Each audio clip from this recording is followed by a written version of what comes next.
Ce n'était pas Vita. Après des mois de silence, Slimane aurait laissé réapparaître un nom que beaucoup pensaient enterré.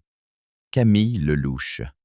Une confidence tardive, presque murmurée, le replace au centre de toutes les curiosités, non pas par un scandale bruyant, mais par l'ombre d'un amour resté à sens unique. Alors, simple nostalgie entre deux anciens complices, ou aveu que le public n'avait jamais vraiment entendu.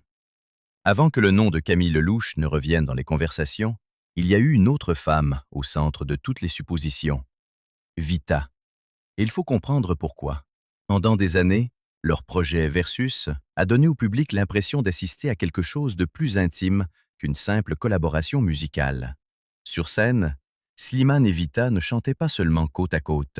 Ils se répondaient, se regardaient, se frôlaient dans les silences, comme si chaque parole avait été écrite pour eux deux. C'est là que les rumeurs ont commencé à grossir. Une première ligne d'opinion, très présente chez certains internautes, affirme que cette complicité était trop forte pour être totalement neutre. Selon eux, il y avait dans leur performance une intensité que l'on ne fabrique pas, une façon de se chercher du regard qui dépassait le cadre professionnel.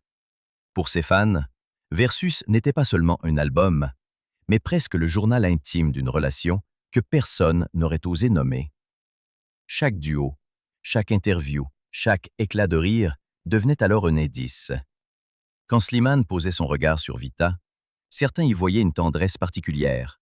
Quand Vita parlait de lui comme d'un frère, d'autres estimaient que cette formule servait à calmer les soupçons. Mais face à cette lecture romantique, une deuxième ligne d'opinion existe, beaucoup plus prudente, et elle rappelle un élément essentiel. Aucune preuve sérieuse n'a jamais confirmé une histoire d'amour entre eux. Slimane lui-même a déjà écarté cette idée, expliquant que Vita est une amie très proche, presque une personne de sa famille. Cette nuance est capitale, car Vita est mariée, mère de famille, installée depuis longtemps dans une vie personnelle éloignée des scénarios inventés par les réseaux sociaux. Ce que le public a pris pour une tension amoureuse pourrait donc n'être que le résultat d'une alchimie artistique rare. Dans la musique, il existe des duos qui fonctionnent parce qu'ils sont bons, et d'autres qui donnent l'impression de partager une histoire secrète. Slimane et Vita appartiennent clairement à cette deuxième catégorie.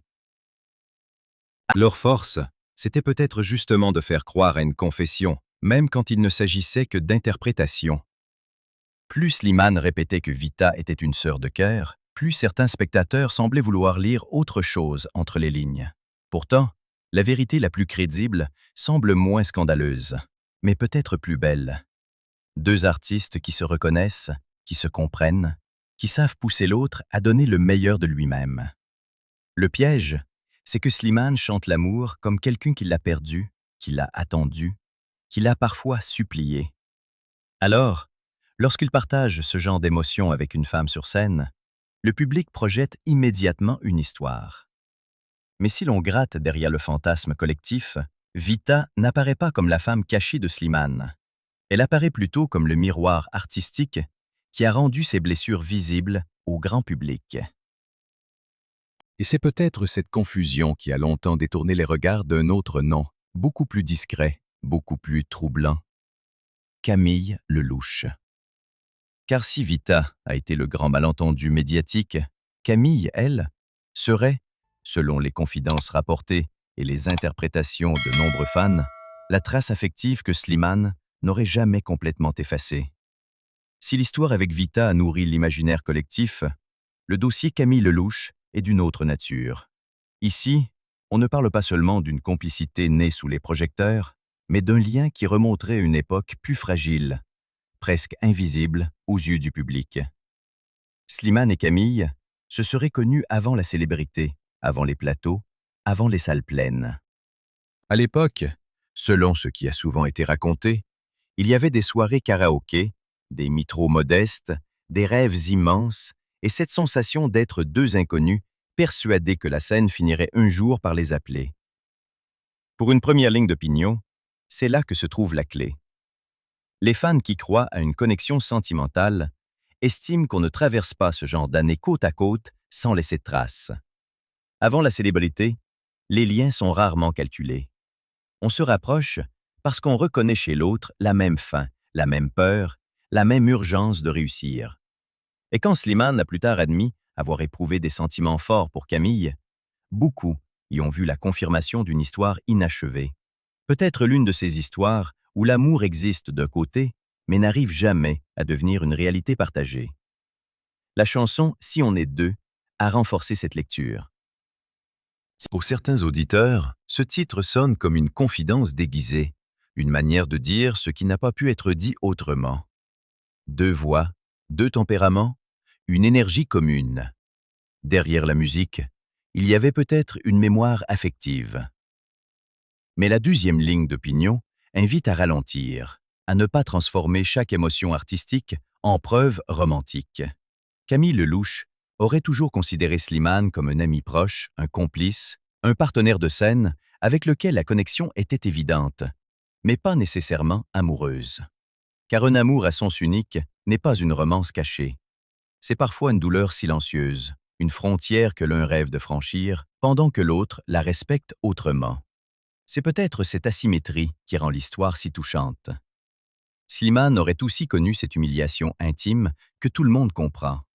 Aimer quelqu'un qui vous aime, oui, mais pas de la même manière.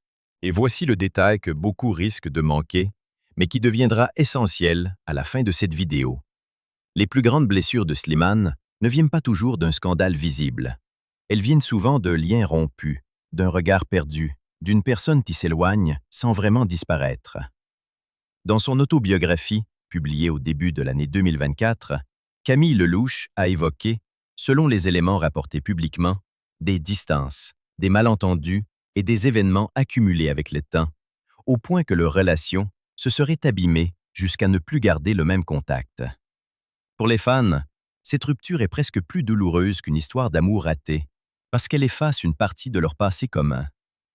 Ces deux-là ne se seraient pas seulement croisés dans le succès, ils auraient partagé l'avant, ce moment où personne ne vous applaudit encore. Quand le silence s'installe entre deux artistes qui semblaient s'être reconnus avant tout le monde, La question devient inévitable. Qu'est-ce qui s'est réellement cassé? Un sentiment non réciproque? Une fatigue accumulée? Des malentendus privés que le public ne connaîtra jamais? À ce stade, rien ne permet de trancher. Derrière les rumeurs de cœur, derrière les regards avec Vita et le souvenir compliqué de Camille Lelouch, il existe un autre événement qui aurait déplacé le centre de gravité de Slimane bien plus brutalement que n'importe quelle histoire sentimentale. La naissance de sa fille, Esmeralda, en janvier 2022. Pour Slimane, selon ses récits, cela a pris la forme d'un choc, presque d'une épreuve de survie. Esmeralda serait née avec environ 2 mois d'avance, trop tôt, trop fragile, et les premières semaines de sa vie se seraient déroulées en soins intensifs néonatals. L'image frappe. Un père, habitué au projecteur, au plateau, au micro, qui se retrouve face à une couveuse, impuissant devant les machines, les tubes, les alarmes et cette minuscule vie qui se bat en silence. Une première ligne d'opinion estime que c'est à partir de ce moment que Slimane cesse d'être seulement un chanteur de blessures amoureuses pour devenir un homme reconstruit par la peur de perdre son enfant. Selon cette lecture, tout change. Sa manière de chanter, sa façon de parler d'amour, sa pudeur, son besoin de protéger. Quand il évoque Esmeralda, ce n'est plus le chanteur puissant qui occupe l'espace, c'est un père qui se souvient d'avoir été incapable de faire autre chose qu'attendre. Et cette attente, dans un couloir d'hôpital, a probablement plus pesé sur lui que toutes les critiques, toutes les défaites et toutes les rumeurs. Certains fans disent même que l'on n'écoute plus Slimane de la même façon après avoir compris cela. Ses chansons ne ressemblent plus seulement à des déclarations sentimentales, elles deviennent des lettres adressées à quelqu'un qu'il a failli ne pas voir grandir. La chanson « Des milliers de je t'aime » prend alors un sens beaucoup plus profond. Officiellement, c'est une chanson d'amour pour sa fille, mais émotionnellement, beaucoup y entendent une promesse, celle d'un père qui remercie son enfant d'être resté, d'avoir tenu, d'avoir traversé ses premiers jours comme une combattante. Face à cette lecture très émotionnelle, une deuxième ligne d'opinion rappelle qu'il faut respecter le silence de Slimane autour de sa vie familiale. Il a choisi d'assumer publiquement son rôle de père avec pudeur, tout en protégeant presque absolument l'identité de la mère de son enfant. Et ce silence, dans une époque où tout se montre, est devenu un terrain de spéculation. Qui est-elle? Pourquoi cette discrétion? Quelle place occupe-t-elle dans la vie d'Esmeralda? Les réseaux aimeraient remplir les blancs, mais rien ne permet de le faire honnêtement. C'est là que la tension médiatique devient dangereuse. Plus Slimane protège, plus certains veulent savoir. Pourtant, cette pudeur peut aussi être l'acte d'amour le plus clair de toute son histoire. Il peut chanter devant des millions de personnes, mais il refuse que sa fille soit réduite à un feuilleton public. Et dans le récit que nous construisons ici, ce détail est central. Si Camille représente peut-être une blessure de l'amour non rendue, si Vita représente l'amitié confondue avec le désir, Esmeralda incarne le point où Slimane n'a plus le droit de se perdre. Elle devient sa ligne de vie, sa raison de tenir debout. Peut-être même la personne qui lui apprend à aimer sans attendre d'être aimé en retour. Le plus troublant, c'est que ce père qui protège autant son enfant est aussi un artiste dont la moindre émotion est scrutée comme un indice. Pour comprendre pourquoi Slimane touche autant de gens, il ne suffit pas de regarder ses trophées ou ses grandes notes tenues sur scène. Il faut remonter à une zone plus intime, son rapport à son propre corps. Avant l'image élégante que le public connaît aujourd'hui, Slimane aurait traversé une jeunesse marquée par le surpoids, la moquerie et la peur du regard des autres. Il a déjà été rapporté qu'il aurait atteint environ 130 kg à une période de sa vie. Ce chiffre, pour certains, n'est pas seulement une donnée physique, c'est le symbole d'un combat silencieux. Une première ligne d'opinion voit dans ce passé la racine de sa manière de chanter. Cette voix immense ne serait pas seulement un don, mais une revanche. Quand Slimane monte sur scène, il ne chante pas comme quelqu'un qui veut séduire. Il chante comme quelqu'un qui a longtemps cru devoir s'excuser d'exister. Les fans qui défendent cette lecture estiment que sa puissance vient de ce garçon qui a connu la gêne, les photos évitées et les miroirs contournés. Il aurait dû affronter une forme d'obsession de l'apparence, apprendre à perdre du poids, à protéger sa santé et à reconstruire une estime de soi brisée avant la célébrité. Et cette reconstruction n'est jamais magique.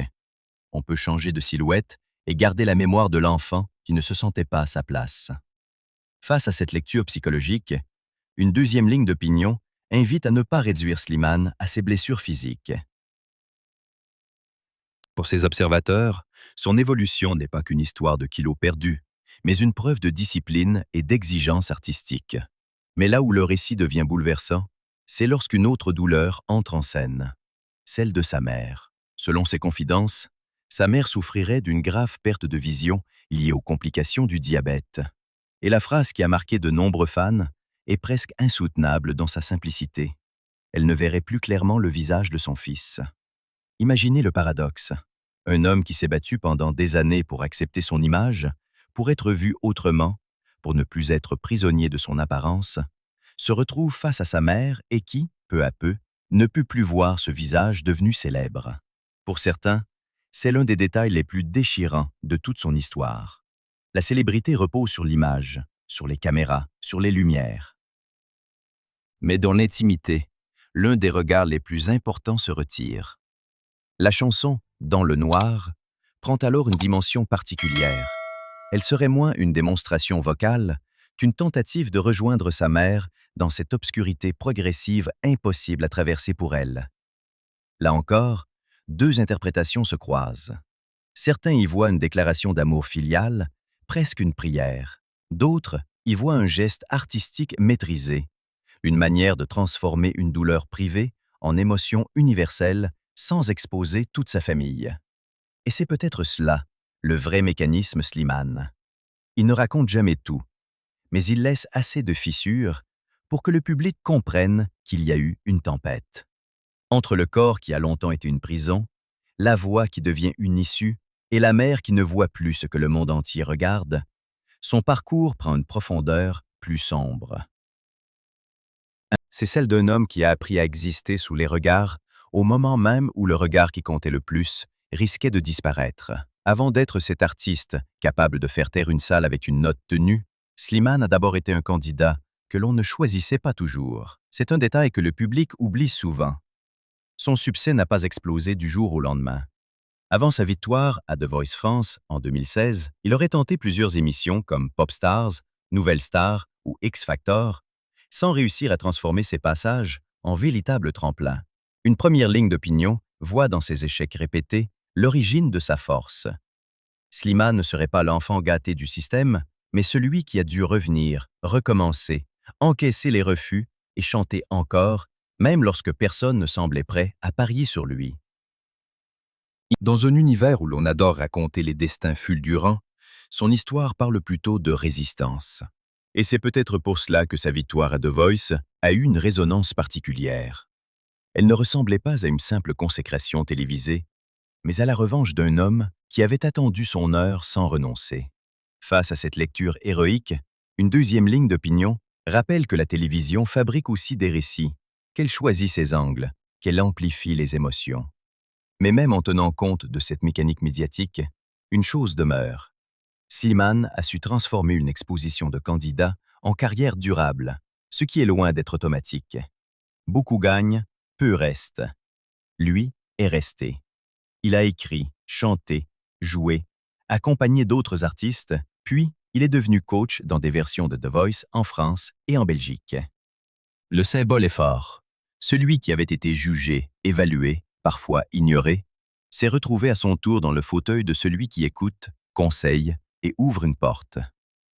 À cela s'ajoute une dimension identitaire que certains fans jugent essentielle.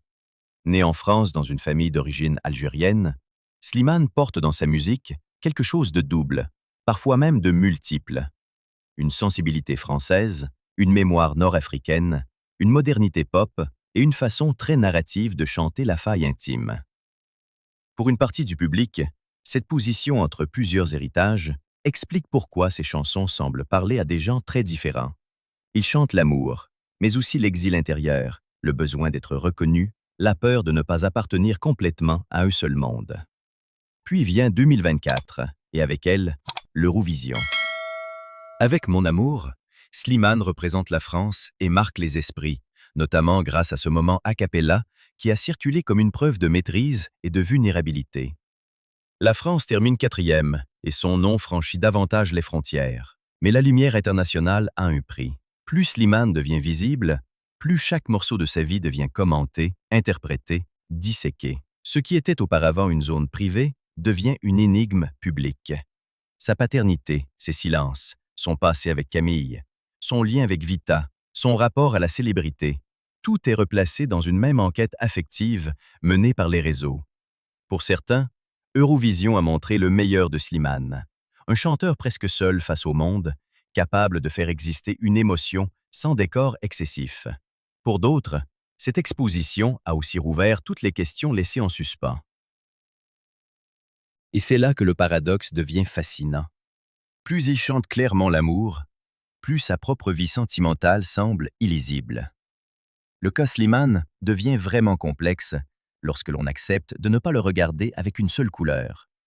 D'un côté, il y a l'artiste aimé, le père ému, le chanteur qui transforme ses blessures en refrain, l'homme qui parle de sa fille avec pudeur. De l'autre, il y a les zones de controverse, les accusations évoquées dans l'espace public, notamment une affaire juridique liée à des allégations de harcèlement qui a installé une tension nouvelle.